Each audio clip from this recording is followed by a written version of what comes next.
يعتبر 15 من أغسطس عام 1971 حدثاً محورياً في التاريخ الاقتصادي، حيث أعلنت الولايات المتحدة عن التخلي عن ربط الدولار بالذهب.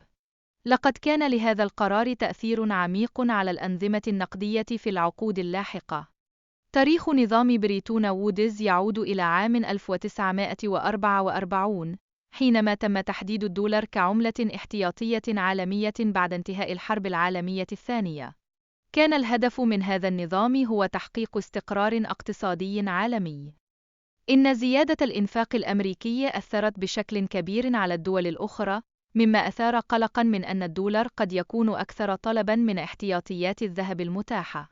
وهذا الوضع دفع العديد من الدول إلى تحويل احتياطياتها من الدولار إلى ذهب. لقد سمح إلغاء معيار الذهب للحكومة الأمريكية بزيادة الإنفاق والاقتراض بقدر أكبر، مما أدى إلى تفاقم العجز المالي. وقد بدأ هذا الاتجاه منذ السبعينات من القرن الماضي. تظهر العملات النقدية اليوم أنها لا تدعمها أصول حقيقية، مما يجعل قيمتها تعتمد بشكل كبير على الثقة في الحكومة.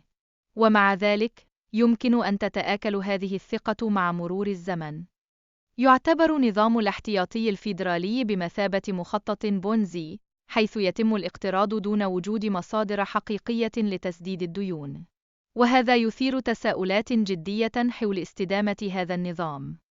منذ عام 1971 تعاني الولايات المتحدة من عجز تجاري مستمر، حيث تستورد المزيد من المنتجات مقارنة بما تصدره. وهذا يؤثر بشكل كبير على الاعتماد على الاقتراض من الدول الأخرى. إن إنشاء المال دون أصول ملموسة يسهم في تآكل قيمة العملة، مما يؤثر بشكل مباشر على القوة الشرائية للأفراد. وبناء عليه، ينخفض مستوى المعيشة للعديد من المواطنين. يزيد التضخم من الضغوط على الأفراد، مما يجعلهم مضطرين للعمل بجهد أكبر أو الاقتراض لتلبية احتياجاتهم الأساسية. وهذا يسبب تغيرات ملحوظة في نمط حياتهم، بما في ذلك دخول الزوجات إلى سوق العمل. يعتبر التضخم ضريبة خفية، حيث تستفيد منه الحكومات والبنوك على حساب المواطنين. إن هذا التضخم يسهم في ارتفاع تكاليف المعيشة بشكل مستمر. إن التلاعب الحكومي في أرقام التضخم يجعلها تبدو أقل مما هي عليه في الحقيقة. وهذا التلاعب يؤثر أيضاً على التزامات الحكومة المالية، بما في ذلك الضمان الاجتماعي. تعكس الاحتجاجات الإحباط الشعبي إزاء الوضع الاقتصادي المتدهور، حيث يطالب المحتجون بمزيد من المساعدات الحكومية. لكن من المهم أن يدرك هؤلاء أن مثل هذه المطالب قد تزيد من الأعباء الاقتصادية. تعد مشكلة تراكم الديون من القضايا الخطيرة اليوم، حيث يفضل الأفراد سداد الديون الحالية بدلاً من تحمل ديون جديدة. وعلى الرغم من أن هذا السلوك يبدو منطقياً، إلا أنه يعرض الاقتصاد لمخاطر جسيمة. لقد حاولت حكومات العالم تأجيل الانهيار الاقتصادي من خلال إنقاذ المؤسسات المالية. إلا أن هذه الإجراءات لم تعالج المشاكل الأساسية، بل على العكس، ساهمت في تفاقمها. تتسبب الطباعة المفرطة للنقود في خطر فقدان الثقة بالدولار الأمريكي. وفي حال تحقق ذلك، قد نكون أمام أزمة عملة تؤثر على الاقتصاد العالمي ككل. يؤثر التضخم المفرط بشكل كبير على قدرة المتقاعدين على الحفاظ على نمط حياتهم، مما يضطرهم للعودة إلى سوق العمل. وهذا الوضع يزيد من معاناة الأفراد داخل المجتمع. يمكن أن يؤدي فقدان الثقة في الدولار الأمريكي إلى أزمة عالمية تؤثر على جميع الدول، حيث تعتمد معظم العملات على الدولار كاحتياطي. وهذا يعكس الترابط بين اقتصادات العالم. قد تكون العودة إلى نظام نقدي يعتمد على العملات الحقيقية مثل الذهب هي الحل الأمثل لمشكلة التضخم. فقد أظهر التاريخ أن العملات المدعومة بالذهب أو الفضة تتسم بالاستقرار. يعتقد العديد من الاقتصاديين أن أسعار الذهب والفضة تم قمعها عمداً لجعلها تبدو أقل جاذبية كوسيلة للتبادل العالمي.